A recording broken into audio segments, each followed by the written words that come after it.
All right, welcome back to FAFO Friday, and this week we are going to shoot the 45 ACP Interceptors out of the black powder rifle. Let's get into it. Don't forget to head to ballisticmachinist.com and sign up for our newsletter to make sure that you stay up to date on all the newest releases. And don't forget, always shoot cool shit. All right, well, that's what we got. These are my 45 ACP Interceptors, and we got one of these. They were the sabots that we use for the 10 millimeter. We cut the sabot part off and we're going to use them as a gas seal. I'm not exactly sure if this is going to work, but it was the best idea I could come up with to try and make these 45s work in the 45 muzzleloader.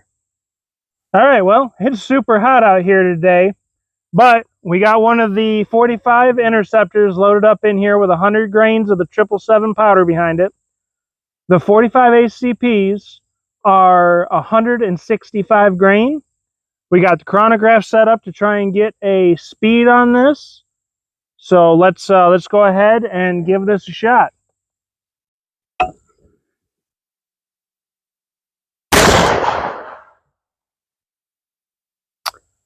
All right, we got an error on the chronograph. Let me go see what it says. All right, it said it could not track the projectile. All right, well, I think because we're using a gas seal, it is screwing up the reading of the lab radar, so we're just going to roll without any chronograph data. We got another one loaded up here with 100 grains, and we're going to shoot at the milk jugs down here full of water. I'm hoping to catch one and get one to expand. If the pedals break off because it's going too fast, we'll try another one with 50 grains. So let's see what we can do.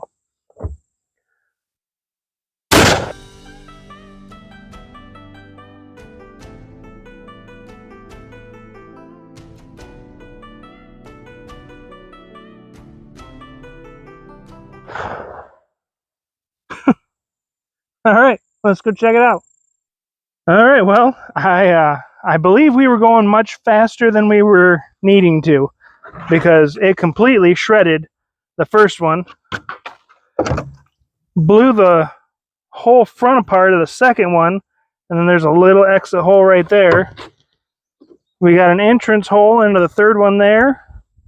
We got an exit out of the third one, and there is a single pedal sitting on the table right here. So I will look around and see if we can find the base, but we're going to drop down to 50 grains and see if we can't catch one. Well, it sure did a number on the water jugs with 100 grains of powder. So now we've backed it down to 50 grains, just like we did with the 10 millimeter video, to see if we can't catch one of these expanded. So let's go ahead and try that.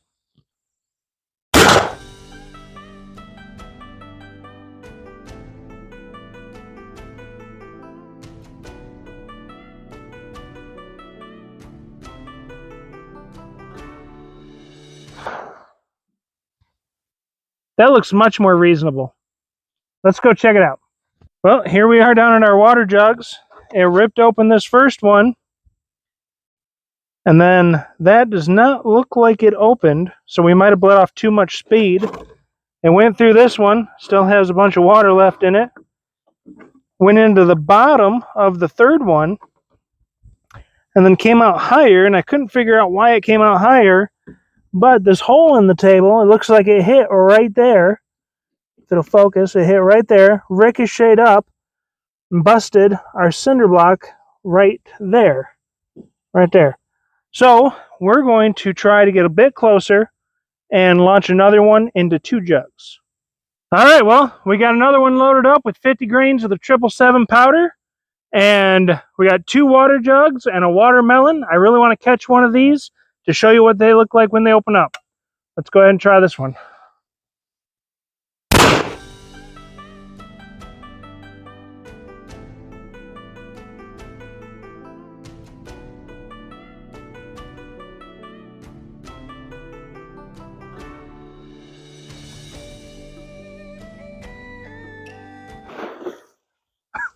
All right, let's go check it out.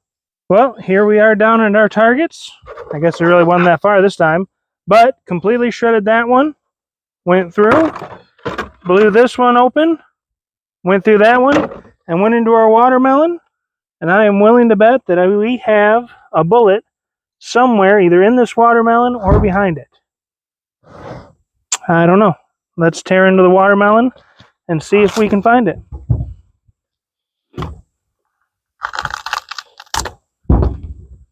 Or maybe not. We'll be back. Alright, so we found it. And I believe where they are not really engaging the rifling, they're not flying very true. They are more wobbling. Yeah, you can see that one hit sideways and deformed the bullet. So this may not have been the best test with the 45s, but the 10 mil sure did work good. Let's throw some more at something else anyways. We had some audio issues at this point, so I'm going to do a little bit of a voiceover. They seem to be flying accurately, but they're not engaging the rifling, so they're not flying ballistically true. That's why we weren't seeing the expansion like we should be.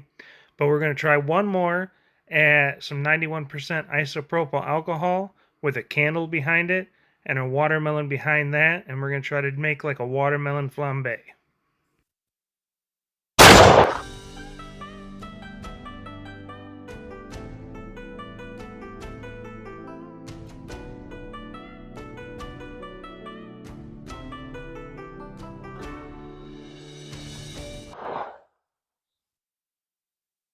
I don't know if I've seen any fire or not, but let's go check it out.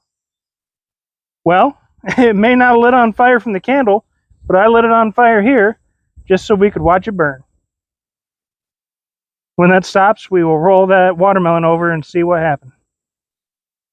Well, this is what we had. We had our bottle of alcohol here. It clearly blew the side out of that. Then we had our candle burning. We took the side out of that. I'm not sure why that didn't light though. I would have figured it would have. And then we have our watermelon. And it looks like, ooh, that's a little bit warm. It just took a slice right out of the bottom of the watermelon. And there is our bullet.